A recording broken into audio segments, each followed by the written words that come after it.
அருட்பெருஞ்சோதி அருட்பெருஞ்சோதி தனிப்பெரும் கருணை அருட்பெருஞ்சோதி.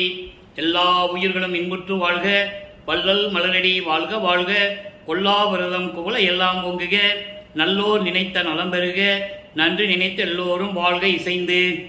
உலக மக்களே, அறிவார்ந்த அன்பர்களே, ஆண்மநேய ஒருமைப்பாடுடைய அன்பர்களே, அருட்பெருஞ்சோதி ஆண்டவருடைய திருவிளையாடலை பார்த்து கொண்டிருக்கிறோம்.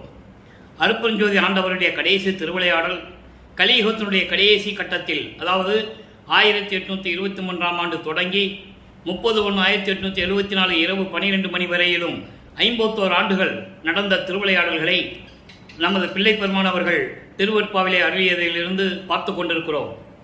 ஒவ்வொரு திருமுறையிலிருந்தும் ஒவ்வொரு பதிகத்தில் இருக்கின்ற பாடல்களில் இருந்தும் எப்படியெல்லாம் தன் மகனை வருவிக்க செய்து, இந்த பூலோகத்திற்கு ஒரு தாயின் வழியாக வருவிக்க செய்து 51 ஆண்டுகள் எப்படியெல்லாம் திருவிளையாடல் செய்தார் என்பதை தான் இந்த திருவற்பாவிலே நாம் பார்த்து கொண்டிருக்கிறோம். அந்த வகையில் நாம் பார்க்க வேண்டிய பாடல் 110வது பாடல், திருவருள் முறையீடு.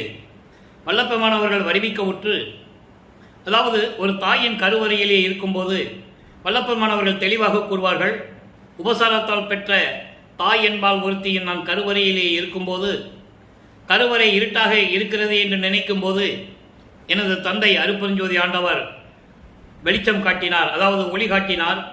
நான் கருவறையில் இருக்கும்போது பசி என்று சொல்லும்போது எனது தந்தை அருளமுதம் வந்து ஊட்டினார். புழுக்கமாக இருக்கிறதே, காற்று இல்லையே என்று சொல்லும் பொழுது அமுத காற்று வீசினார், அப்படி என்றெல்லாம் சொல்லுவார். அதன் பிறகு இந்த பூலோகத்திற்கு வருவிக்க உற்ற பிறகு 5 மாத குழந்தையாக இருக்கும்போது நமது குழந்தை இறைவனை சிதம்பரத்துக்கு அழைத்து செல்லுகிறார்கள். ஏதோ திருவிழாக்காக அழைத்து செல்லுகிறார்கள். அங்கே அருட்பெருஞ்சாண்டவர் தன் மகனுக்கு சிதம்பர ரகசியத்தை காட்டுகிறார். சிதம்பர ரகசியம் என்பது வெட்ட வெளி. அதை பாடலிலே கூறுவார். அந்த பாடலின் விளக்கத்தில் நம்ம பார்க்க போறோம். இருந்தாலும் அந்த விளக்கம் மட்டும், சுருக்கம் மட்டும் சொல்லுகிறேன். தில்லையிலே திரைதூக்க தரிசித்த போது வேய்வகை மேல் காட்டாத எந்தனக்கே வெளியாய் காட்டிய மெய்புறவா மெய்ப்பொருளை என்று சொல்லுவார்.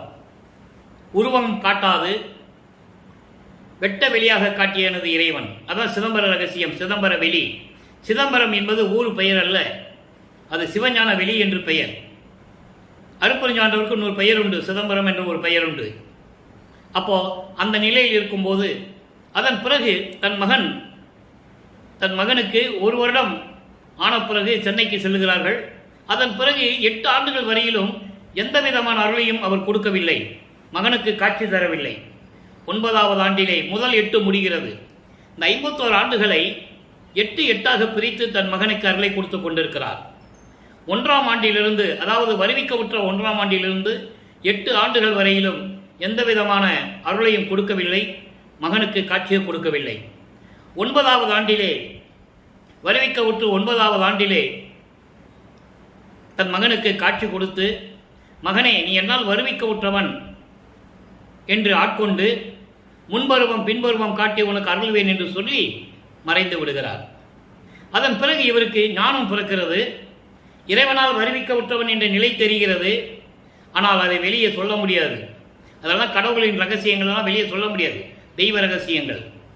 அப்போ அந்த நிலை இருக்கும்போது அவர் மனநிலை எப்படி இருந்திருக்கும் என்பதை தான் திருவருள் முறையீடிலே நமக்கு அருளி இருக்கிறார்கள். 232 பாடல்கள். இன்று 110வது பாடலை பார்க்க போகிறோம். நல்ல கவனிங்க.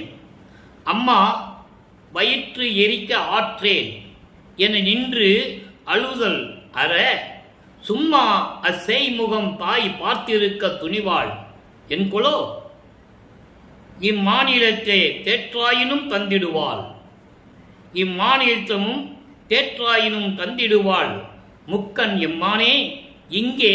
இங்கே என்பது பூலோகம்.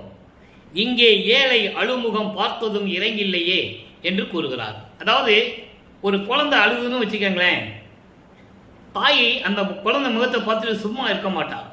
குழந்தை பசிக்காக அழுகிறது என்று தாய்க்கு தெரியும். அப்போ தன்னிடம் எதுவும் இல்லாட்டாலும் கூட இவ்வுலகில் பிச்சை எடுத்தாவது தன் பிள்ளைக்கு பசியை ஆற்றி விடுவாள் ஒரு தாய். தாய் குழந்தை அழுகிறாள் என்று சும்மா இருப்பதில்லை.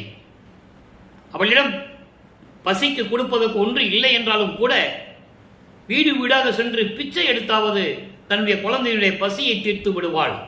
அவள்தான் தாய்.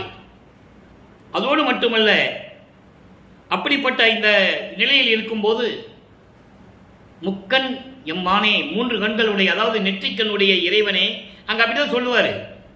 சிவபெருமான் சொல்லுவார், தியாகராஜ பெருமான் சொல்லுவார், மாசிலாமணின்னு சொல்லுவார், திருவள்ளுவாயத்தில் கேசவான்னு சொல்லுவார். இப்போ அதெல்லாம் நம்ம பார்க்க போகிறோம்.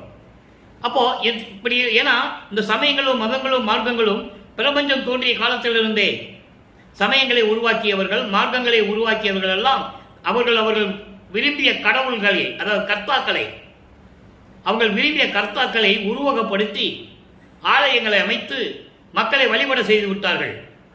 அந்த நிலையில் இவர் நமது பிள்ளை பெருமான் அவர்கள் இருக்கும்போது அவரும் அப்படிதான் இருக்கணும். திருநீர் பூசிக்கணும். ஏன்னா யாரும் ஒத்துக்க மாட்டாங்க. திருநீர் பூசிக்கணும், உத்தராட்ச கொட்டையை போட்டிருக்கணும், கடுக்காம் போட்டிருக்கணும், ஊதுபத்தி கொளித்து கற்பூரம் ஏற்றி சிவ சிவாய நம, நம சிவாயா சிவாய நமன்னு சொல்லணும். காலத்தின் கட்டாயம். அவர் சொல்லி தான் ஆகணும், சொல்லிட்டு இருக்கிறார். அதுக்கப்புறம் அதை வேண்டாம்னு சொல்லுவார். அதை தான் நம்ம பார்த்துட்டு இருக்கோம். அப்போ இந்த நிலையில் இருக்கும்போது அவர் சொல்றாரு, முக்கண்புடைய இறைவனே, இங்கே இந்த பூலோகத்தில் நான் ஒரு மகன் அழுது கொண்டிருக்கிறேன். உனது அருளை பெற வேண்டும். உன்னால் ஏற்பட்ட துயரங்கள் இதெல்லாம் நீக்கணும். உன்னால் வருவிக்க உற்றவன் என்ற நிலையில் இருந்தாலும் கூட வெளியே யாரிடமும் சொல்ல முடியவில்லை. எனக்கு ஏளனங்கள், அவமான பேச்சுகள் தொடர்ந்து கொண்டிருக்கின்றன. இதை பார்த்த பிறகு கூட உன் மனம் இறங்கவில்லையே என்று முறையீடு செய்கிறார். இப்போ முறையீடு முடிஞ்ச உடனே 13வது ஆண்டு தொடக்கத்தில் இவர் திருவொற்றியூர் செல்லுகிறார். அந்த பதியெல்லாம் நம்ம பார்த்துட்டோம். சென்று புரோஜனம் இல்லை, எந்த வேலையும் நடக்கலை, இறைவன் வந்து அருளை கொடுக்கல. அதுக்கப்புறம் திருமுல்ல வயலுக்கு போறாரு. திருமுல்ல வயலுக்கு போயிட்டு மாசிலாமணிகிட்ட வேண்டுறதை நம்மெல்லாம் பார்த்துட்டோம். 2 பதியமும் பார்த்துட்டோம். அதோட முடிஞ்சு போச்சு. இன்னைக்கு திருவள்ளித்தாயம் என்ற ஒரு இடத்துக்கு போறாரு. திருவள்ளித்தாயம் வந்து சென்னையில் இருக்கு. நமக்கு தெரியாது, அருப்பால் இருந்ததுனால இப்போ சென்னையில் இருக்குன்னு பார்த்துருக்கோம். மற்றவங்களுக்கு தெரியுதான்னு தெரியல. திருவள்ளித்தாயம்னு ஒரு இடம் இருக்கா சென்னையில். அங்கே போனால் அங்கே இருக்கிற கேசவங்கிட்ட, அந்த இறைவன்கிட்ட வழிபாடு செஞ்சால் ஏதாவது கிடைக்குமா, அங்கே போய் கெஞ்சி பார்க்கலாம் அப்படின்ட்டு திருவள்ளித்தாயத்துக்கு இன்னைக்கு போறாரு. அப்போ வல்லப்பமானவர்கள் ஈரட்டில் இருந்து கொண்டிருக்கிறார். அதாவது ஈரட்ட 16 ஆண்டுகளுக்குள் அவர் எங்கே போனாலும், இந்த 24 ஆண்டுகள் வரைக்கும் அவர் எங்கே போனாலும் நடந்து தான் போகணும். வேற வழியே கிடையாது. அப்போ எந்த அருளுக்கு அவர் கிடைக்காது இல்லை. அதுக்கப்புறம் பறந்து போவார், நினைச்ச இடத்துல இருப்பார், அது வேற விஷயம். இப்போ இந்த நிலையில் இருக்கும்போது இந்த நிலையில் இருந்து கொண்டு இருக்கிறார்.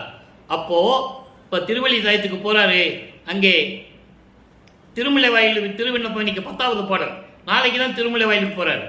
இன்னைக்கு 10வது பாடலை பார்க்க போறோம். 2ஆம் திருமுறை பதிகம் 13, திருமுல்ல வாயில் திருவிண்ணப்பம் 10. தேசு உலாவிய சீர் முல்லை வாயில் வாழ் மாசிலாமணியே, மருந்தே சற்றும் கூசிடாமல் நின் கோயில் வந்து உன் புகழ் பேசிடாத பிழை பொறுத்து ஆழ்வாயே. பாடல். இறைவா, உன்னால் வருவி கூட்ட பிறகு நான் திருவொற்றியூருக்கு சென்று எவ்வளவோ முயற்சி செய்தேன். நீ எனக்கு எந்த விதமான அருளையும் கொடுக்கவில்லை. இப்போ நான் திருமுல்ல வாயிலுக்கு வந்திருக்கிறேன். திருமுல்ல வாயில் எப்படிப்பட்ட இடம் சொல்றாரு? அதாவது பிரகாச ஒளி வீசிக்கொண்டு அருள் புகழோடு விளங்கி கொண்டிருக்கின்ற திருமுல்லை வாயிலில் இருக்கின்ற மாசிலாமணியே. இப்போ மாசிலாமணி சொல்வார் திருமுல்லை வாயிலில் இருக்கிற இறைவனை. மாசிலாமணியே, மருந்தே, உயிரினங்களுக்கு மருந்து போன்று இருக்கின்ற இறைவனே, உயிர் பிணைகளெல்லாம் தீர்க்கக்கூடிய இறைவனே, சற்றும் கூசிடாமல் நின் கோயில் வந்து உன் புகழ் பேசிடாத பிழை பொறுத்து அருள்வாயே. கொஞ்சம் கூட உன்னை போற்ற வேண்டும், வணங்க வேண்டும் என்ற மனமில்லாமல் இருந்த எனக்கு இப்போ வந்து கொண்டிருக்கிறேன். உன் இடத்தில் நின்று கொண்டிருக்கிறேன். என்னுடைய குறைகளெல்லாம் நீக்கி என்னை ஆண்டு கொண்டு எனக்கு அருள்வாயாக என்று கூறுகிறார். உன்னை பற்றி எந்த விதமான, அதாவது உன்னுடைய சீர் புகழை, உன்னுடைய அருள் புகழை, உன்னுடைய போற்றி போற்றி உன்னை பற்றி நான் பேசிவிட்டாலும் பேசாட்டாலும் கூட அந்த தவறுகளை எல்லாம் மன்னித்து என்னை ஆட்கொள்ள வேண்டும் என்று கூறி இந்த விண்ணப்பத்தை வைக்கிறார். இந்த பாட்டோடு, இந்த பாடலோடு திருமுல்லை வாயில் விண்ணப்பம் முடிகிறது. அதுக்கப்புறம் அவர் திருமுல்லை வாயிலுக்கு போகலை. நல்லா நீங்கள் கவனிச்சுக்கிட்டே வரணும். ஒவ்வொரு இடத்துக்கும் போவார், அங்கே விண்ணப்பம் வைக்காரு, எதுவும் நடக்கலைன்னு சொல்லுவார், அதுக்கப்புறம் அங்கே போக மாட்டார். நாளைக்கு வந்து நம்ம திருவள்ளித்தாயத்துக்கு போகிறத பார்க்க போகிறோம். இப்போ இந்த நிலை மாறும்போது வல்லப்பெருமானவர்கள் அடுத்த 3வது எட்டில் நுழைகிறார். மூவட்ட 24 வருவிக்கவுற்று 24 ஆண்டுகளுக்குள் என்ன நடந்தது? இப்போ திருவொற்றியூரில் இருக்கிறார். திருவொற்றியூர் போயிட்டு இருக்கிறாரு. திருவொற்றியூருடைய அந்த 3ஆம் திருமுறையில் இருக்கின்ற 9 பதியங்களை நம்ம பார்த்துட்டோம். இறைவனை வேண்டுவார், சிவசிவான் சொல்லுவார், நமச்சிவான் சொல்லுவார், சிவாய நமன் சொல்லுவார், திருநூறு பூசு சொல்லுவார், எல்லா வேலையும் அங்கே நடக்கும். ஆனால் அதுக்கப்புறம் நாரையும் கிளிகளையும் தூது அனுப்புவார். அதுலேயும் எந்த பிரயோஜனம் கிடையாது. இப்போ புடரா பிறகு பொருந்துரு வேட்கையின் இரங்கல் என்ற பதியம் 10வது பதியம். அதில் இதுவரைக்கும் 18 பாடல்களில் பார்த்துருக்கோம். இன்னைக்கு 19வது பாடல். மொத்தம் 30 பாடல்களை கொண்டது அந்த பதிகம். இந்த பதியத்தினுடைய சிறப்பு என்னன்னா, தன்னை தலைவியாகவும் இறைவனை தலைவனாகவும் வர்ணனை செய்து அந்த காதலை, இறைவன் மீது உண்ட காதலை ஒரு தோழியிடம் சொல்லுவது போல உள்ளத்தை தோழியாக வர்ணனை செய்கிறார். சொல்லுவது போல இந்த பாடல்களை நமக்கு அருளியிருக்கிறார்கள். காதலை ஒரு பெண் தோழியிடம் தான் முதல்ல சொல்லுவார். அந்த நிலையில் இருந்து கொண்டு இந்த பாடலை அருளியிருக்கிறார்கள். இதன் மூலம் இந்த வழக்கத்தை பார்த்துவிட்டு இதன் மூலம் உலக மக்களுக்கு என்ன தெரிவிக்கிறார் அதை நம்ம பார்க்க போறோம். பிரம்மன் தலையில் பலிகொள்ளும் பித்தர் அருமை பெருமானார் உற மன்னிய சீர் உற்றி நகர் உள்ளார் இன்னும் உற்றிலரே. இந்த இன்னும் உற்றிலரே தான் நமக்கு வேண்டியத வரி. இன்னும் உற்றிலரே அற மன்னிய வேல் படையன்றோ அம்மா அயலார் அலர்மொழிதான் திறமண்ணுகிலே என்னடி நான் செய்வது ஒன்றும் தெரிந்திலனே. இது பாடல். அன்பர்கள், ஏற்கனவே நான் கூறியது போல இறைவனுடைய திருவிளையாடலை ஒரு கதையாகவோ அதெல்லாம் சொல்லலாம். ஆனால் பாடலில் இருந்து சொல்ல வேண்டும். மக்களுக்கு உண்மை புரிய வேண்டும். நாம் இப்போ அருப்பறிஞருடைய திருவிளையாடல் கற்பனை அல்ல, கதை அல்ல, வல்லப்பெருமான் அவர்களுடைய அருளால் அழியது திருவற்பா. அதனால தான் நம்ம பாடலை சொல்லி விளக்கம் பார்த்துட்டு இருக்கோம். இப்போ வல்லப்பெருமான் அவர்கள் இந்த மன்னனுக்கு வருவிக்க விட்டு 24 ஆண்டுகள் ஆகிறது. அந்த நிலையில் இருக்கும்போது அவருடைய நிலையை பற்றி கூறுகிறார். அதாவது பிரமன் தலையை கிள்ளி எடுத்தவர். பிரமனுக்கு ஆணவம் வந்துவிட்டது. ஏற்கனவே பிரமனுக்கு 5 தலைகள் உண்டு. இப்ப நான்முகன் என்றுதான் சொல்லுவார்கள். ஏன்னா சிவபெருமான் ஒரு தலையை கிள்ளி எடுத்துருவார். ஆணவம், தான் தான் பெரியவன் என்ற ஆணவம் வரும்போது அந்த தலையை கிள்ளி எடுத்துருவார். அப்படிப்பட்ட இறைவன் அருமை பெருமானார் தியாகராஜ பெருமானார் உரமன்னிய சீர் உற்றி நகர் உள்ளார். வலிமையோடு செழிப்போடு இருக்கின்ற திருவொற்றியூரில் இருக்கின்ற இறைவன் இன்னும் உற்றிலரே, இன்னும் என்னை பார்க்க வரவில்லை. 24 ஆண்டுகள் வரையிலும் காத்து கொண்டிருக்கிறேன். இறைவன் என்னை இன்னும் பார்க்க வரவில்லை. அறமன்னிய வேல்படை என்றோ. அறம் என்றால் அரவம், பாம்பு. படை என்பது சூலாயுதம். பாம்பையும் சூலாயுதையும் வைத்துக் கொண்டிருக்கின்ற இறைவன், அப்படிப்பட்ட இறைவன், திருவொற்றியூரில் இருக்கின்ற இறைவன், அவர் இன்னும் என்னை பார்க்கவில்லை அம்மா. தோழியை சொல்லுகிறார். அம்மா என்பது தோழியை செல்லமாக கூப்பிடுவார். அம்மா, தோழியே, அயலார் அலர்மொழிதான் திறமண்ணுகளே. இந்த பெண்களும் அவதூறு பேசுகின்றவர்களும் அந்த பேச்சுகளும் என் காதில் கேட்கும்போது என்னால் தாங்கிக் கொள்ள முடியவில்லை. வலிமை இழந்து இருக்கிறேன் என்று சொல்லுகிறார். தன்னை பெண்ணாக உருவப்படுத்தியதால் பெண்கள் என்று சொல்லுகிறார். அங்கே கூடியிருந்த பெண்கள், அங்கே பார்த்து கொண்டிருக்கின்றவர்கள் எல்லோரும் சேர்ந்து என்னை பழி பேசுகிறார்கள், அவமானப்படுத்துகிறார்கள். அதையெல்லாம் கேட்டு என் செவிவெளி கேட்டு நான் வலிமையற்று நின்று கொண்டிருக்கிறேன். மனம் வலிந்து கொண்டிருக்கிறேன். கேட்டுக்கொண்டு என்னால் பொறுத்து கொள்ள முடியவில்லை. தோழியை நான் என்ன செய்வதென்று தெரியாமல் இருந்து கொண்டிருக்கிறேன் என்று சொல்லுகிறார். இதன் மூலம் உலக மக்களுக்கு என்ன தெரிவிக்கிறார்? அது அங்கதான் இருக்குது நமக்கு. என்னடா பெண்களை பற்றி இவர் பெண்ணாக சொல்றாரு, பாட்டா சொல்றாரு, அதெல்லாம் நீங்க நினைக்க வேண்டாம்.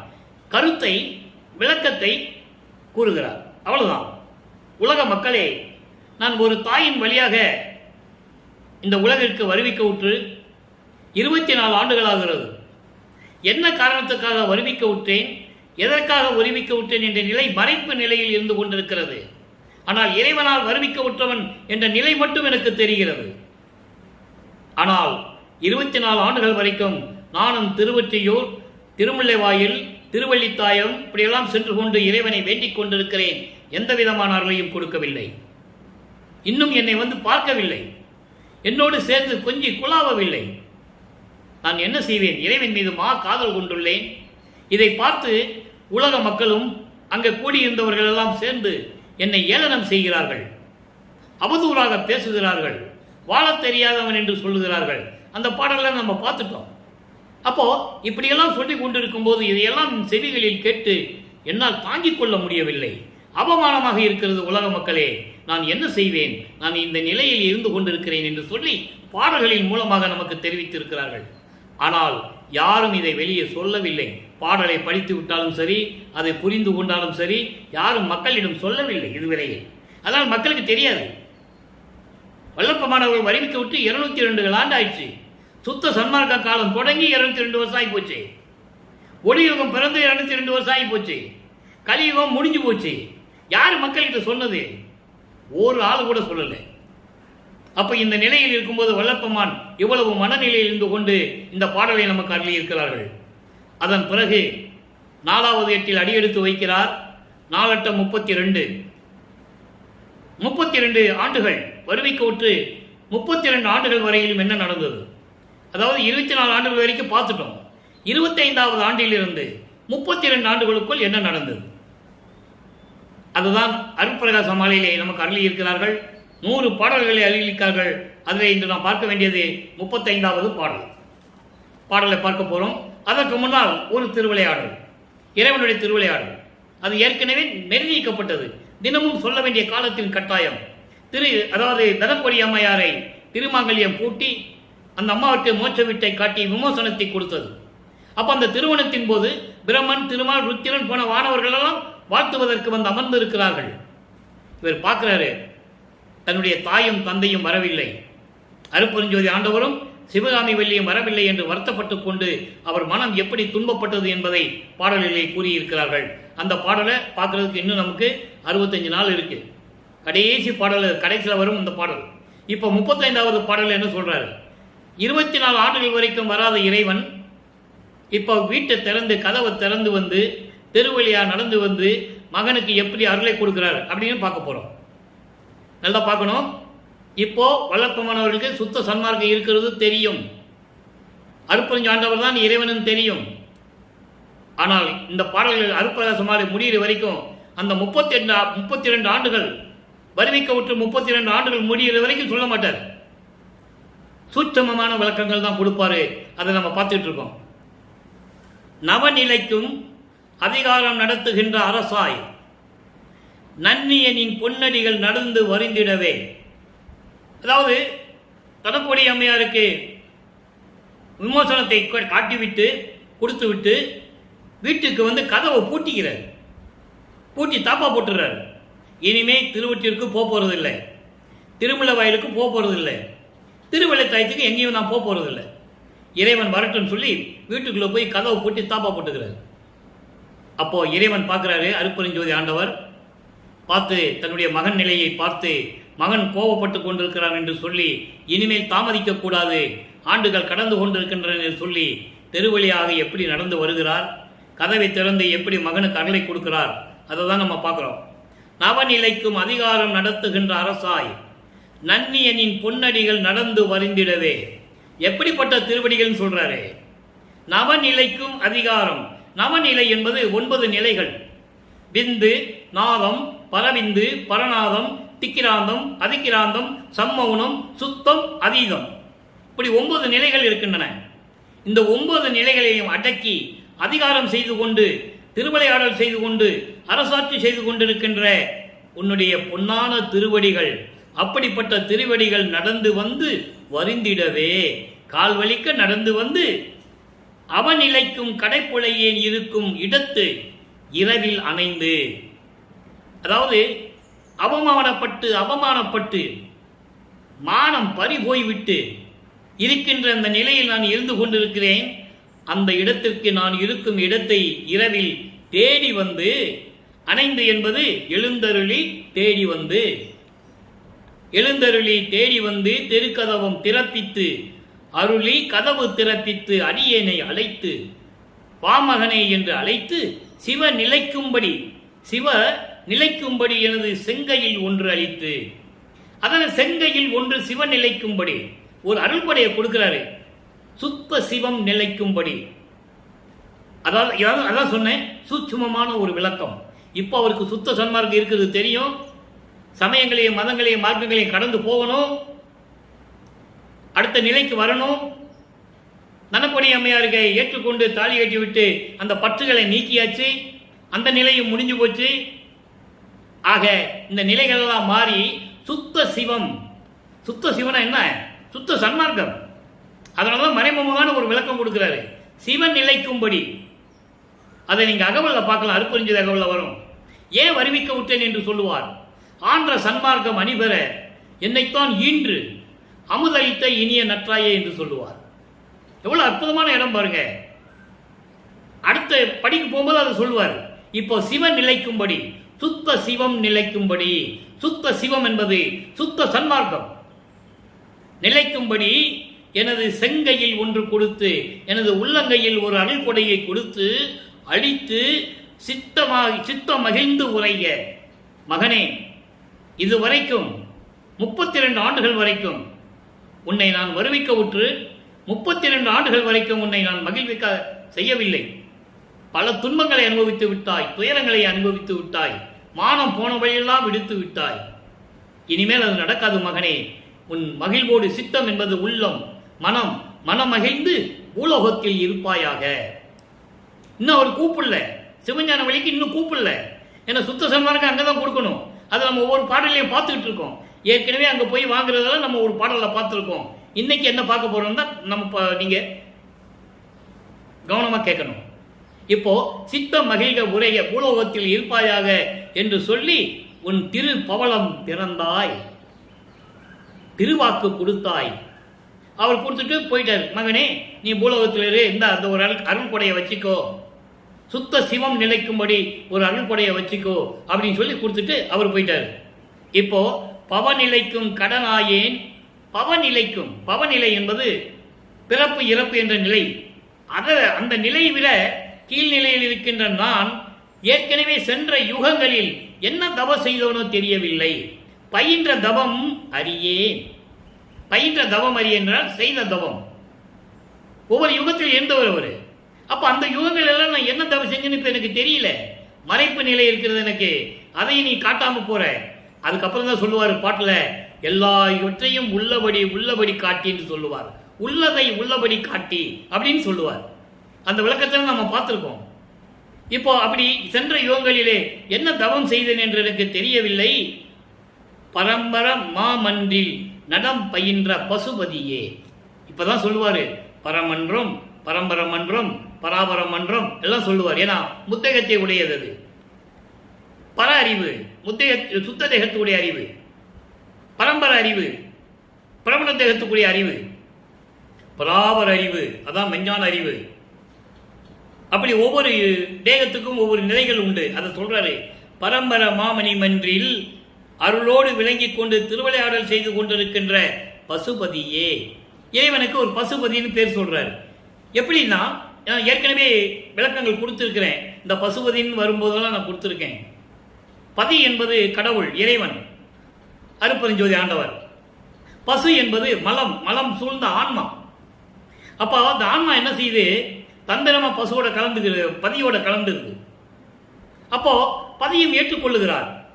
ஆன்மாவை சுத்தப்படுத்த வேண்டும், மலங்களை நீக்க வேண்டும் என்ற நோக்கத்தில் தானாக வருகின்ற அந்த பசுவை, அந்த ஆன்மாவை இறைவன் ஏற்றுக்கொண்டு எல்லாவற்றையும் நீக்குகிறார். அதனால்தான் பசு சேர்ந்ததனால் இறைவன் பெயர் பசுபதி என்ற ஒரு பெயர் உண்டு. பாசம் தனி, அது அக்கிரனை உள்ளது, அதுக்கு உருவம் கிடையாது. பாசம் என்பது எப்படின்னா, ஒரு நீர்நிலையில போய் பார்த்தீங்கன்னா கிணத்துல பாசம் மேல படிந்திருக்கும், பச்சை கலர்ல இருக்கும். அது ஒரு கள்ளத்துக்கு போடுங்களேன், பாசம் விலகும், உள்ள நல்ல தெளிவான தண்ணி தெரியும். அப்ப அந்த பாசம் நீங்குதுனால், பாசங்கள் பற்றுகள் நீங்கிட்டா அந்த ஆன்மா எப்படி தெளிவாக இருக்குன்றதுதான் பாசம். திரும்பி பார்த்தீங்கன்னா பாசம் வந்து மூடிக்கும். ஆக இந்த மலம் நிறைந்த மலமுடைய அந்த ஆன்மா பதியோடு சேரும்போது அது சுத்தமாகிறது.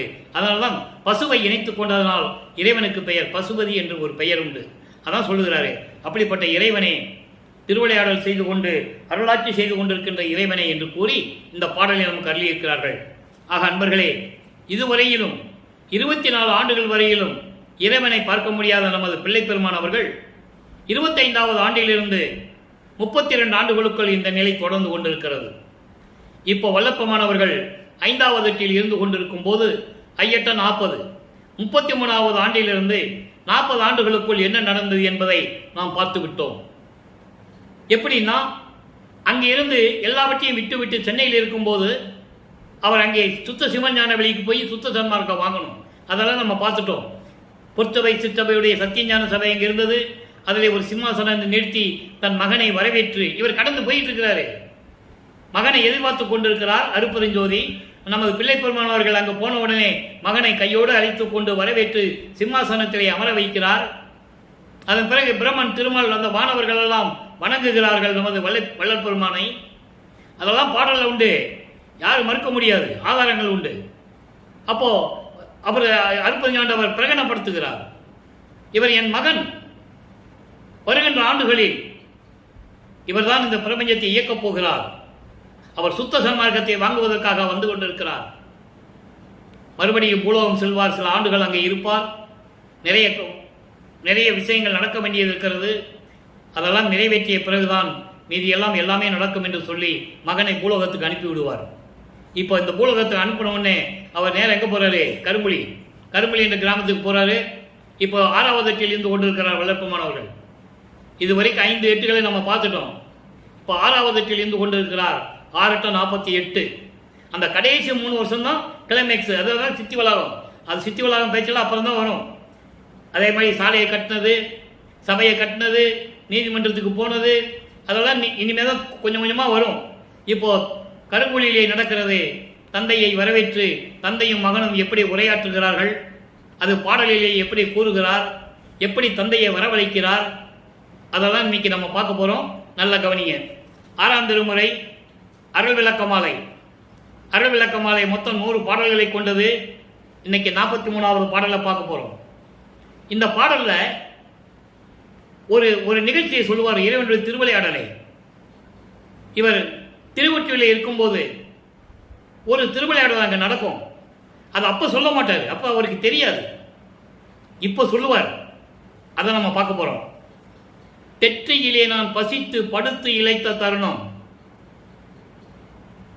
ஏன் இப்படி இப்போ சொல்றாருன்னா, அன்னைக்கு சிவபெருமான் சொல்லிட்டு இருந்தார்ல, இப்போ அருப்பெருஞ்சோதின்னு சொல்றாரு. அப்போ சிவபெருமான் அந்த நிலைகளை மாத்துறார். அவர் வேடத்தில் வந்து இவர் தான் சொல்றார். இதான் விஷயம், நீங்க நல்லா கவனிச்சுட்டே வரணும். அப்போ சமயங்களும் மதங்களும் மார்க்கங்களும் சூழ்ந்திருந்த காலகட்டங்களில் தன் மகனை சமயங்களிலும் மதங்களிலும் மார்க்கங்களில் இருக்க செய்யும் போது சிவபெருமான் வடிவத்தில் வருவார். சிவபெருமான் சைவ சமயத்தின் தலைவன். அது ஒரு குரூப் தனியா இருக்கு. சொக்கநாதன், சிவபெருமான், நடராஜன், அவங்களாம் ஒரு தனி குரூப். அது அப்படி இருக்கும்போது அந்த ரூபத்தில் எப்படி வந்தானோ அவர் யாரும் இல்லை, அருப்பெருஞ்சோதி என்று சொல்லுவார். அதை தான் நீங்க இப்ப பார்க்க போறீங்க. தெற்றியிலே நான் பசித்து படுத்து இழைத்த தருணம், திரு அமுதமூர் திருக்கரத்தே திகழ் வள்ளத்து எடுத்து. நல்லா கவனிக்கணும். ஒற்றியில் போய் பசித்தனையோ மகனே என்று என்னை அங்கு எழுப்பி உவந்து கொடுத்தருளிய உயிருக்கு இனிதாம் தாயே. பாடிட்டாரா? இப்போ அவங்க என்ன சொன்னாங்கன்னா, உலக செய்திகள் பேசிக்கிட்டு இருக்கிறது. அவங்க அக்கா ரூபத்தில் போய் ஒரு கிண்ணத்தில் நெய்யும் பால் விட்ட பொங்கலை கொடுத்தாங்க, வடிவுடையமான வடிவில் போனாங்க, அப்படிலாம் சொல்லுவாங்க. அதெல்லாம் சொல்றது ஒரு பக்கம் இருக்கட்டும், உண்மைன்னு ஒன்று இருக்குல்ல. இங்க என்ன சொல்றாரு? இவர் தான் போறாரு. அருப்பெருஞ்சு ஆண்டவர் தன் மகனுக்கு அருள் அமுதம் கொடுக்கிறாரு, பொங்கல் வடையும் கொடுக்கல. நல்லா கவனிக்கணும் நீங்க. தெற்றியிலே நான் பசித்து படுத்து இழைத்த தருணம். ஐயோ பசிக்குதை என்று சொல்லி நான் எதையும் சாப்பிடுவதில்லை. நான் ஒரு திண்ணையிலே படுத்திருந்தேன் திருவொற்றியூரிலே. அப்படி படுத்திருக்கும் போது திருவொற்றியூருக்கு போய் இழைத்து பசியோடைய இருக்கிறாயே மகனே என்று என்னை எழுப்பி கையில் கிண்ணத்தில் இருக்கின்ற அருள் அமுதம், பொங்கல் வடை இல்லை, அமுதம். அருள் அமுதம் திகழ் வள்ளத்தை எடுத்து அன்போடு மடியில் உட்கார வைத்து அன்போடு, மகனே பசியோடு இருக்கிறாயே, திருவொற்றியூருக்கு போய் பசித்ததா உனக்கு, பசியில் களைத்து தூங்கி விட்டாயா மகனே என்று சொல்லி அருள் அமுதம் கொடுத்து ஊட்டி, என்னை அங்கு எழுப்பி ஊட்டி உவந்து கொடுத்து அருளிய என் உயிருக்கு இனிதாம் தாயே, தாய் உள்ளம் கொண்ட இறைவனே என்று சொல்லுகிறார். அப்போ அவருக்கு அமுதம் கொடுத்தது யாரு? அருட்பெருஞ்சோதி. மக்கள்கிட்ட சொல்றதுக்கு மனசு இல்லை, அவங்களுக்கு மனசு இல்லை. அப்போ அருளமதம் கொடுத்தது தெளிவா சொல்லிட்டாரு. அப்போ திருவொற்றியூரிலே திண்ணையிலே பசியோட படுத்துக்கும் போது அருளமதம் கொடுத்தது யாரு? அருட்பெருஞ்சோதி. அப்படிப்பட்ட தாய் உள்ளம் கொண்ட இறைவனே, அருட்பெருஞ்சோதியே, பற்றிய என் பற்று அனைத்தையும் தன் அடிப்பற்றாக என்னை சூழ்ந்து கொண்ட பற்றுகள் அத்தனையும், மண்ணாசை, பெண்ணாசை, பொன்னாசை, உலக விடயங்களது, மாயைகள், மயக்கங்கள், காமம், குரோதம், லோகம், மோகம், மதம், ஆச்சரியம் போன்ற பிண்டத்துரிசுகள், எல்லா பற்றுகளையும் உன்னுடைய திருவடியில் ஏற்றுக்கொண்டு, அடிப்பற்றாக திருவடியில் ஏற்றுக்கொண்டு என்னை மன்னித்து அன்போடு அருளி என்னை ஈன்ற பண்புடைய என் தாயே, என்னை இந்த பூலோகத்திற்கு ஒரு தாயின் வழியாக வருவிக்க செய்தாயே, எப்படிப்பட்ட தாய் உள்ளம் படைத்த மன்னி அருட்பெருஞ்சோதியே என்று சொல்லுகிறார். இப்படிப்பட்ட நிலையில் வருவிக்கொற்ற வல்லற்பமானவர்கள், அருள் தன்மை கொண்டவர், இறைநிலையில் உடையவர், ஒவ்வொரு யுகத்திலேயும் இருந்தவர். சொல்லுவார், புதிய நல்லேன் தொன்று தொட்டு உனது பூங்கலலுக்கு அன்பு பூண்டவன், புதியன் என்று என்னை போக்குதுரோ நீ, பூர்வித்தினும் உன் திருவடிகளுக்கு அடிமை பூண்டவன். அந்த பழம் கணக்கினை இப்போ பார்ப்பதில் என்னன்னு கேட்பாரு, திருவொற்றியூர் வச்சு கேட்பார். நீனே ஏமாற்ற முடியாது, மற்றவன் ஏமாந்துட்டு போயிட்டான், நான் உன்னை விட மாட்டேன். ஏனென்றால் என்றே மெய் கண்ட நான் மற்ற பொய் கண்ட தெய்வங்களை மேவுவேனோ சொல்லுவார். நான் எவங்கிட்டையும் போக மாட்டேன், பிரம்மன் திருமால் யார்கிட்டையும் போக மாட்டேன், மறந்தும் என்ற நாவால் உரைக்க மாட்டேன் சிறு தெய்வ நாமங்களை, உன்னை விட எல்லாமே சிறு தெய்வங்கள்ட்டாரு. ஆனா இவங்க மாற்றி சொல்லிட்டாங்க, கொலை உயிரை கொலை செய்யற சிறு தெய்வம்ட்டாங்க. அது இல்லை, அருட்பெருஞ்சாண்டை தவிர எல்லாமே சிறு தெய்வங்கள் தான். திருவருட்பாவில் ஆதாரம் இருக்கு, எல்லா பாட்டிலும் நிறைய இடங்கள்ல இருக்கு. அப்போ அப்படிப்பட்ட நிலையில் இருக்கின்ற இறைவன் நீ, அப்படிப்பட்ட இறைவனே, என்னை ஈன்று எனக்கு கொடுத்த என் தாயே, பெற்றியுளார் சுற்றி நின்று போற்ற மணிப்பொதுவில் பெருநடம் செய்யும் அரசே, என் பிதற்றும் உவந்தருளே. இதுக்கு 2 விளக்கம் சொல்லணும் இந்த வரிக்கு. அதாவது பிரம்மன், திருமால், ருத்திரன் போன்ற தகுதி உடையவர்கள். என்ன தகுதி? இந்த பிரபஞ்சத்தை இயக்கக்கூடிய தகுதி உடையவர்களாக இருந்தார்கள். அவர்களும் சூழ்ந்து என்னை போற்ற, என்னை வணங்க, உன்னையும் வணங்க. மணிப்பொதுவில் பெருநடம் செய்கின்ற அரசே, பெருநடம், பெருநடம் என்ன? திருவிளையாடல் நடம். அருள் நடனம் என்பது அருள் நடனம் செய்து கொண்டிருப்பது, பெருநடம் என்பது திருவிளையாடல். திருவிளையாடல் செய்து கொண்டிருக்கின்ற இறைவனே, என் பிதற்றும் உவந்த அருளே, நான் பிதற்றுகின்ற, நான் புலம்புகின்ற இந்த மாலைகளை, மாலை என்ன? பாடல்கள், விண்ணப்பங்கள், முறையீடுகள், என்ன வேணாலும் எடுத்துக்கலாம், எல்லாவற்றையும் ஏற்றுக்கொண்டு எனக்கு அருள வேண்டும் என்று சொல்லுகிறார். ஆக இப்போ அருள வேண்டும் சொல்லிட்டாரா? இப்போ அவர் வரணும்.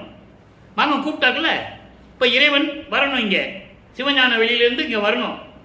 வந்துட்டாரு. வந்து இறைவனை பார்த்ததை சொல்றாரு. 43வது பதிகம், இறை திருக்காட்சி, 5வது பாடல். தந்தை தெருவழியாக நடந்து வருகிறார். மகன் எதிர்கொண்டு அழைத்து வரவேற்று உள்ள உட்கார வைக்கிறார். என்ன உரையாடல் நடந்தது, எப்படி அருளை பெற்றுக் கொண்டார் என்பதை பாடலிலே கூறுகிறார்.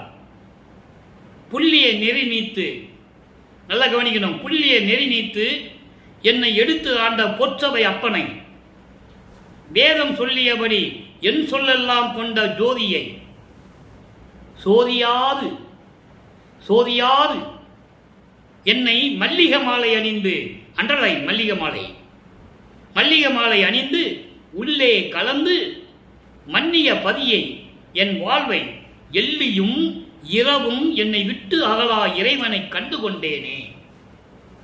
இப்ப அருள்விளக்க மாலையில வந்த அருள்னு சொல்லிட்டாரு, அவரும் வந்துட்டாரு. வந்ததை பார்த்ததை மக்களுக்கு, உலக மக்களுக்கு தெரிவிக்கிறார். எப்படி? புல்ல நெறி நீத்து புள்ளிய நெறி, துன்பங்களையும் துயரங்களையும் இழிவான நெறிகளையும் கொண்ட சமயங்கள், மதங்கள், மார்க்கங்கள் போன்ற நெறிகளை எல்லாம் நீக்கி, எல்லா நெறிகளையும் நீக்கி என்னை எடுத்து ஆட்கொண்ட பொற்சபை அப்பனை அருட்பெருஞ்சோதியை வேதம் சொல்லியபடி, வேதம் எப்படி, வேதங்கள் ரிக்வேதம், யசுர்வேதம், சாமவேதம், அதர்வனம் எப்படி உன்னை வணங்கியதோ அதுபோல என் சொல்லெல்லாம் கொண்ட நான் பாடிய பாடல்களையும், நான் வைத்த விண்ணப்பங்களையும், நான் செய்த முறையீடுகளை எல்லாம் ஏற்றுக்கொண்டு நான் சொல்லியபடி என்னை ஏற்றுக்கொண்ட ஜோதியை, அருட்பெருஞ்சோதியை, சோதியாது என்னைக்கு எந்த விதமான சோதனை கொடுக்காமல், இப்ப சொல்றாரு, அப்ப என் நிறைய திருவிளையாடல் இருந்தது வேற, இப்ப இங்க வந்துட்டு போன பிறகு சோதியாது என்னை சோதிக்காமல், என்னிடம் திருவிளையாடல் செய்யாமல் மல்லிகை மாலை அணிந்து, மல்லிகை மாலை என்பது சுத்த தேகத்தை குறிப்பது. சுத்த தேகத்துக்கு மல்லிகை மலர் மனம் உண்டு, பிரவண தேகத்திற்கு திருநூறு மனம் உண்டு, ஞான தேகத்திற்கு கற்பூர மனம் உண்டு. இப்படி மல்லிகை மாலை அணிந்து என்பது சுத்த தேகத்தோடு என் உள்ளத்தில் கலந்து மன்னிய பதியை, அதாவது என்னோடு பொருந்திய, என்னோடு அடைந்த எனது இறைவனை, அருட்பெருஞ்சோதியை. இங்க ஒண்ணு நல்லா கவனிக்கணும், உள்ளத்துல கலந்துன்னு சொல்லிட்டாருல, அப்புறம் ஏன் சித்தி விழாத்தில் மறுபடியும் கலந்தாரு? அதெல்லாம் உங்களுக்கு ஒரு கேள்வி வரும், அதுக்கு விளக்கம் நிறைய இருக்குது, சுருக்கமா சொல்றேன். இப்ப வருவாரு, எல்லாம் பண்ணுவாரு, மகனை கட்டி அனுப்புவாரு, உள்ளத்துல கலந்துட்டேன்னு சொல்லுவாரு, திருப்பி போயிடுவார். ஏன்னா இன்னும் ஆண்டுகள் இருக்கு. இப்ப 48வது ஆண்டுகளுக்குள்ளதான் இருந்துட்டு இருக்காங்க. இப்போ இது நடக்கிறது 43வது ஆண்டு நடக்குது. ஒரு தோராய மதிப்பு தான். எப்படி உனக்கு தெரியும்லாம் எனக்கு கேட்கக்கூடாது. இறைவன் கொடுத்த விளக்கம் தான் அது. பாடலின் மூலமாக இறைவன் கொடுத்த விளக்கத்திலிருந்து தான் உங்களுக்கு சொல்லிட்டு இருக்கேன். அப்போ 43வது ஆண்டு நடக்கிறத இப்ப நம்ம பேசி பார்த்துட்டு இருக்கோம். இதுலயும் 5 ஆண்டுகள் இருக்கு. அப்புறம் கிளைமேக்ஸ் 3 ஆண்டு இருக்கு. இன்னும் தர்மசாலை அமைக்கல, இன்னும் அவர் வடலூருக்கு வரல. வடலூருக்கு வந்துட்டு தான் அங்க மேட்டுக்குப்பம் போறாரு. அங்க போய் தான் சத்தியஞான சபை கட்டுறாரு. இதெல்லாம் விஷயங்களை நம்ம சொல்ல வேண்டியிருக்கு. இறைவனுடைய திருவிளையாடலை சொல்ல வேண்டியிருக்கு. இப்போ அப்படி சுத்த தேகத்தோடு உள்ளே கலந்து நீங்க இருமகனின் சொல்லிட்டு, என் வாழ்வை இரவும் பகலும் என்னை விட்டு அகலாத இறைவனை கண்டு கொண்டேனே. எல்லியும் என்றால் பகல். அதை அகவல் ஒரு இடத்துல சொல்லுவார். எம்மையனும் என்னை விட்டு இறையும் பிரியாது, அம்மையும் அப்பனுமா மறுபெருஞ்சோதி. அது கிளைமேக்ஸ். எம்மையனும் எக்காலத்திலும், எந்த நேரத்திலும், எந்த சூழ்நிலையும் சரி, என்னை விட்டு இறையும் பிரியாது. இறைனா சிறிதளவு கூட, அணு அளவு கூட என்னை விட்டு பிரியாது இருக்கின்ற, எனக்கு தாயாகவும் தந்தையாகவும் விளங்கிக் கொண்டிருக்கின்ற இறைவன் என்று சொல்லுவார். அப்படிப்பட்ட இறைவனை நான் கண்டுகொண்டேன். இப்போ கண்டுகொண்டாரா? இப்ப இறைவனுடைய அந்த அருளிய விதத்தை, இறைவனை எப்படி போற்றி வணங்குவது, அதுக்கு ஒரு பதிகம். 49வது பதிகம், இறைவனை ஏத்தும் இன்பம். நல்ல கவனிங்க. அது 6வது பாடல். தாயனே, எனது தந்தையே, ஒருமை தலைவனே, தலைவனே என்கோ, பேயனேன் பிழையெல்லாம் பொறுத்து அருள் புரிந்த பெருந்தகை பெரும்பதி என்கோ, சேயனேன் பெற்ற சிவபதம் என்கோ, சித்தலாமல்ல சித்து என்கோ. என்கோனா என்று சொல்லுவதா அப்படின்னு ஒரு பொருள் இருக்கு. உன்னை எப்படி சொல்லுவது? அதுதான் இந்த பாடல். தூயனே, எனது நேயனே என்கோ, ஜோதியில் ஜோதி நின்றனையே. உன்னை நான் எப்படி சொல்லுவது அப்படின்னு சொல்றேன். அதாவது தாயனே, தாய் போன்ற அன்பு உள்ள கொண்ட இறைவனே, எனது தந்தையே, தாயும் தந்தையும் நீதானே சொல்வார். என்னை ஈண்டெடுத்த தாய் என்று சொல்லுவார், என்னை பெற்ற தாய் என்று சொல்லுவார். அந்த நிலையில் இருக்கும்போது இறைவனை தாயும் என்று சொல்லுகிறார், தந்தையும் என்று சொல்லுகிறார். ஒருமை தலைவனே, ஒருமை தலைவன் பேரின்ப நிலையில் இருக்கின்ற சுத்த சன்மார்க்க தலைவனே, தலைவனே என்று உன்னை நான் சொல்லுவதா? இந்த பேயனின் பிழையெல்லாம் பொறுத்து, இந்த சமயங்களிலும் மதங்களிலும் மார்க்கங்களில் இருந்த பொழுது நான் செய்த குற்றங்களையும் தவறுகளையும் எல்லாம் பொறுத்து என்னை ஏற்றுக்கொண்டு அருள் புரிந்த பெருந்தகை பெரும்பதி. அருப்பெருஞ்சோதி எப்படி சொல்றார் பாருங்க, பெருந்தகை பெரும்பதி. அப்படிப்பட்ட இறைவன் என்று ஒன்று நான் சொல்லுவதா, சேயனை பெற்ற சிவபதம் என்று சொல்லுவதா? சேயனை பெற்ற சிவபதம், சேயனா இந்த மகன், இந்த மகனுக்கு கிடைத்த சுத்த சிவநிலையில் இருக்கின்ற இறைவன் என்று நான் சொல்லுவதா? அதான் சிவபதம், சுத்த சிவநிலையில் இருக்கின்ற இறைவன். பதம் என்றால் வாழுகின்ற இடம், இருக்கின்ற இடம். அப்போ சிவபதம் என்பது அப்படிப்பட்ட சுத்த சிவநிலையில் இருக்கின்ற இறைவன் இருக்கின்ற இடம் என்று பொருள். அப்படிப்பட்ட நிலையில் இருக்கின்ற இறைவன் என்றை சொல்லுவதா, சித்தெல்லாம் வல்ல சித்து என்று உன்னை சொல்லுவதா, எல்லாரையும் பெற்றுக்கொண்ட இறைவன் என்று உன்னை நான் சொல்லுவதா, தூயனே என்று சொல்லுவதா, சுத்த சன்மார்க்க தலைவன் என்றை உன்னை நான் சொல்லுவதா, என் நண்பன் என்று சொல்லுவதா, ஜோதியில் ஜோதி என்று சொல்லுவதா, எப்படி உன்னை நான் சொல்லுவது என்று சொல்லி இந்த பாடலையும் கருளியிருக்கிறார்கள். இப்போ திருநட புகழ்ச்சி, திருநட புகழ்ச்சி என்பது திருவிளையாடல். அதனால நம்ம பார்த்துட்டு இருக்கோம். அதை ஒரு பதியத்திலே கொடுத்திருக்கிறார். அந்த 43வது ஆண்டில், வருவிக்க விட்டு 43வது ஆண்டில் நடந்த ஒரு திருவிளையாடலை இந்த பாடலிலே கூறியிருக்கிறார்கள். 6வது பாடல் அந்த பதியத்தில் பாடுங்க. உடுத்த துகில் அவிழ்த்து விரித்து ஒரு தரையில் தனித்தே உண்ணாது உண்ணி உள்ளத்து ஒரு கலக்கத்தோடே படுத்து அயர்ந்த சிறியன் அருக அணைந்து மகனே பயம் உனக்கு என் என்று என்னை பறிந்து திருக்கரத்தால் அடுத்து அணைத்து கொண்டு எடுத்து போய் பிறதோர் இடத்தை அமர்த்தி நகைத்து அருளிய என் ஆண்டவனே அரசே.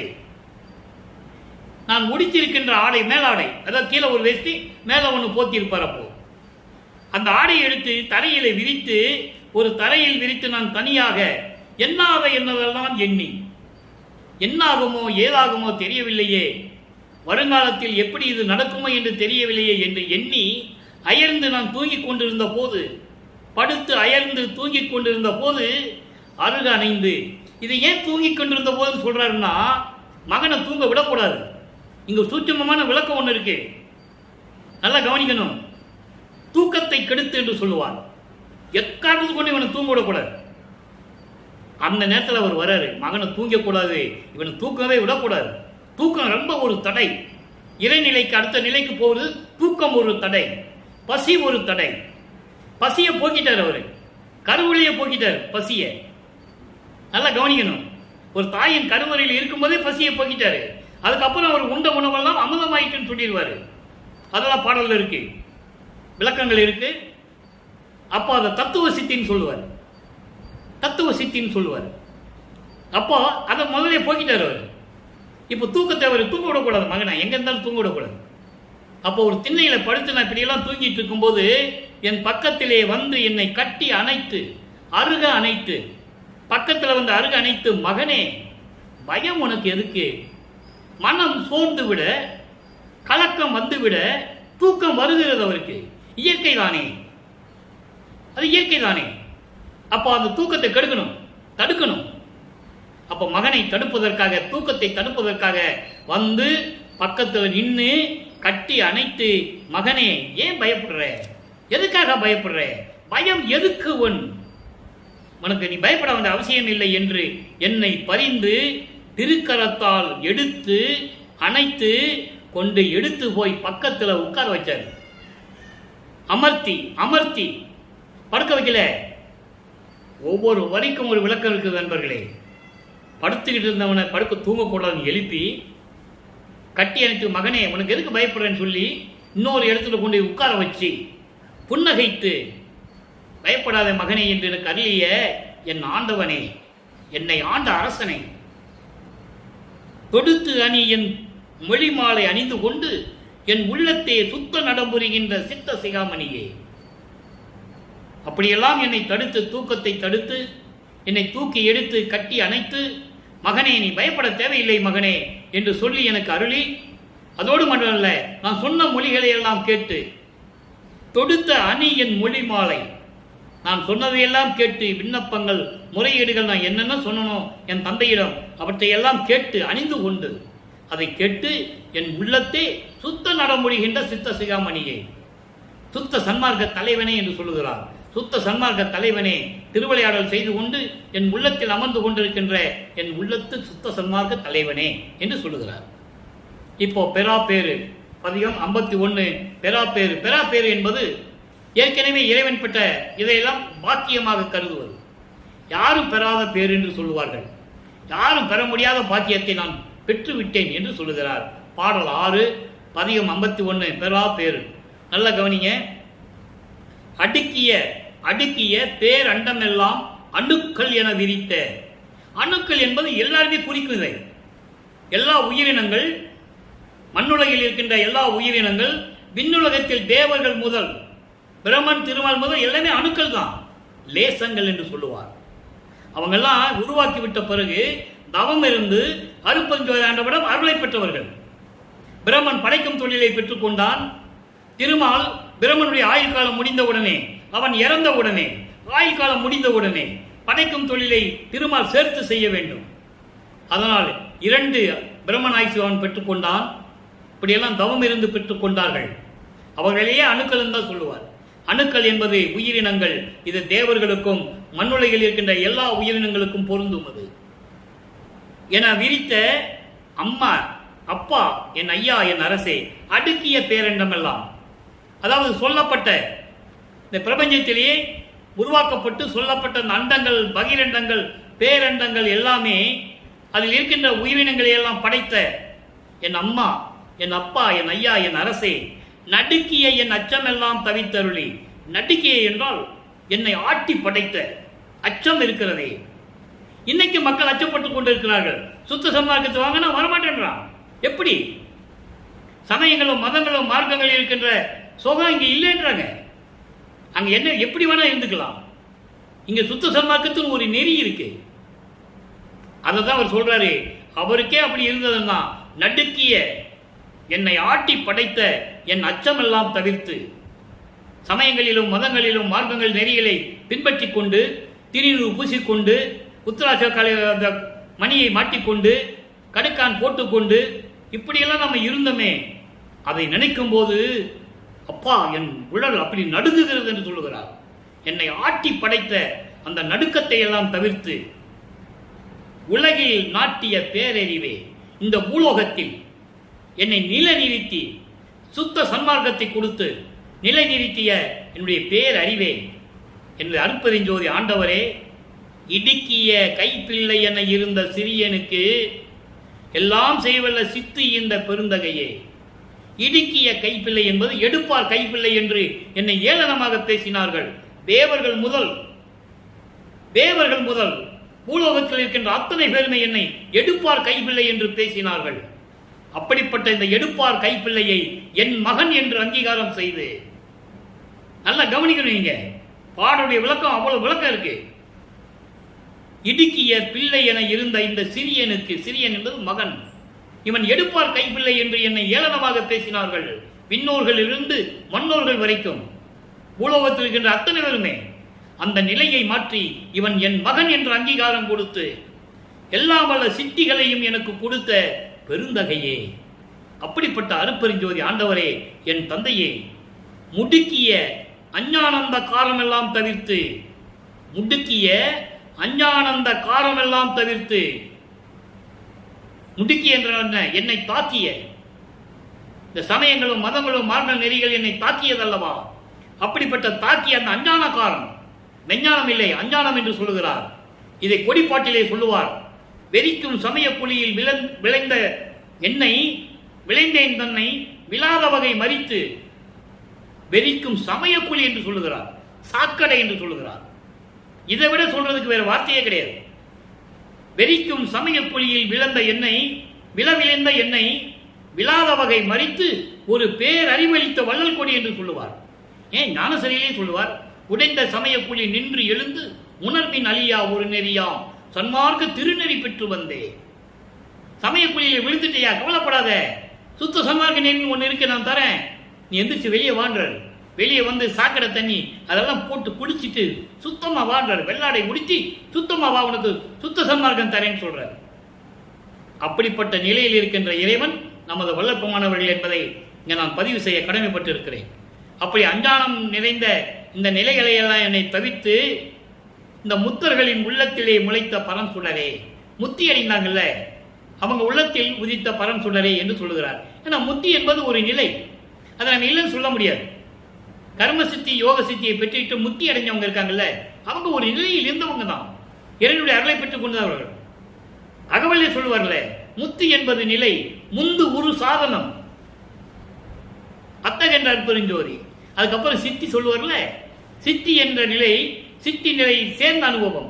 சித்தி என்பது நிலை சேர்ந்த அனுபவம், கடவுள் நிலை சேர்ந்த அனுபவம். அவன் தான் சித்தி பெற்றவன், அவன் தான் ஞான சித்தி பெற்றவன். இதை திருவந்தியாரில் சொல்லுவார். 64வது பதிகம் 6ஆம் திருமுறையிலே 10வது பாடல்ல சொல்லுவார், முத்தியை பெற்றேன், அம்முத்தியினால் ஞான சித்தியை உற்றேன். முத்தி என்பது ஒரு நிலை என்று மற்றவங்களுக்கு தான் தெரியும், எனக்கு அதுக்கப்புறம் ஒரு நிலை இருக்கிறது தெரியும், ஞான சித்தி. அந்த நிலையை நான் பெற்றுவிட்டேன், சித்தன் ஆனேன் என்று உந்திப்பற. உந்திப்பற என்பது காற்றுல ஒரு உந்துர சக்திக்கு சொல்றாரு. நான் கடவுளாயிட்டேன், நீ பிரபஞ்சத்தில் போய் சொல்லுன்னு சொல்லுவாரு. அதான் இங்க சொல்றாரு, முடுக்கிய அஞ்சான காரமெல்லாம் தவிர்த்துன்னு சொல்றாரு. முத்தர் உள்ளத்தில் இருக்கின்ற இறைவன் சொல்றாரு, தவறு இல்லை. அவங்க ஒரு நிலையில் இருந்தவங்க தான், இருந்துட்டு தான் முத்தி அடைஞ்சவங்க. அப்புறம் 50 கலந்தவங்க இருக்கிறாங்க, அது தனியா இருக்குது ஒரு குரூப். எல்லாம் குரூப்பா இருக்காங்க. இறைவன்கிட்ட யாரும் போகல, இறைவனை யாரும் பார்த்ததே இல்லை. பிரம்மன் திருமாலே பார்த்தது இல்லைன்னா யார் பார்த்துருக்க முடியும் சொல்லுங்க. அப்போ இந்த நிலையில் இருக்கும்போது இந்த பாடலும் கருளி இருக்கிறார்கள். அடுத்து பாருங்க, அம்பலவாணர் வருகை. இவ்வளவு தூரம் நம்ம பேசினோம்ல இறைவனுடைய திருவிளையாடல 2 வரியில சொல்லிடுவார். அம்பலவாணர் அவர்கள் சொல்றாரு, 5வது பாடல், ஆசை கொண்டேன் ஆட என்னோடு, ஆசை கொண்டேன் என்னோடு ஆட என்னோடு, ஆசை வெட்கம் அறியாததால் ஓசை கொண்டது எங்கும், இங்கே உன் ஆணை உம்மை விடேன், காசு பணத்து ஆசை இல்லை, கைவிடுத்த போதும் என் ஆசை.